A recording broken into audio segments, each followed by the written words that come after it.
headquarters team. I ended up having to leave voicemails with them, and it was freaking crazy. I told my grams about it after she had gotten out of work, and I was like extremely distraught. I told her I was like, I was freaking perfectly fine. I followed all the freaking rules. It was a normal freaking day and a normal day ending for me, and I had gotten home. I was like, I'm super freaking sick and exhausted, but I covered having the shift for tomorrow canceled, so I wouldn't be extremely sick while popping in for that. And I also freaking made sure to communicate beforehand about, the lateness that could have possibly have happened, and I was like, everything was freaking fine on both ends, and then for them to send that out the next day, even though I'd followed the rules of our agreement, was like extremely shady to me. And we were just freaking just like, what the freaking heck, and that's freaking cray for like a decent bit.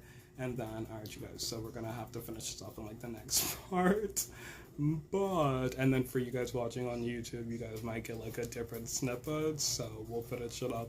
I'm at like my 10-minute mark for this one, so one song. So it was like up in limbo for a bit. I was like literally checking my phone to see if there were any updates, if I got any other texts from the team. I sent them screenshots. I was like, I got these messages from you. It said they literally stated that everything was fine. You gave me no freaking notice of it. And also, this is a screenshot from the policy of the agreement that you're calling into question that I followed beforehand. I literally made it a point to send you a message, which is a part of our agreement, that in order to avoid any hiccups, a message had to be sent beforehand, and the message would include any type of travel delays, such as upon arrival not being able to find the classroom, or in other cases, not being able to get to the facility in time.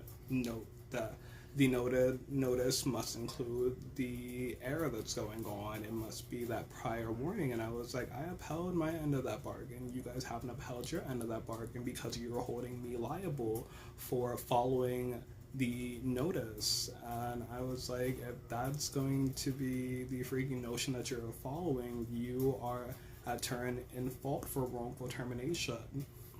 I got an email that was like including info such as like, how to collect unemployment, and then connecting with one of the team members that I guess was like on the lower level from the HR level. And I was like, no, I'm gonna have to reach out to somebody who's at the upper level that can actually handle the situation.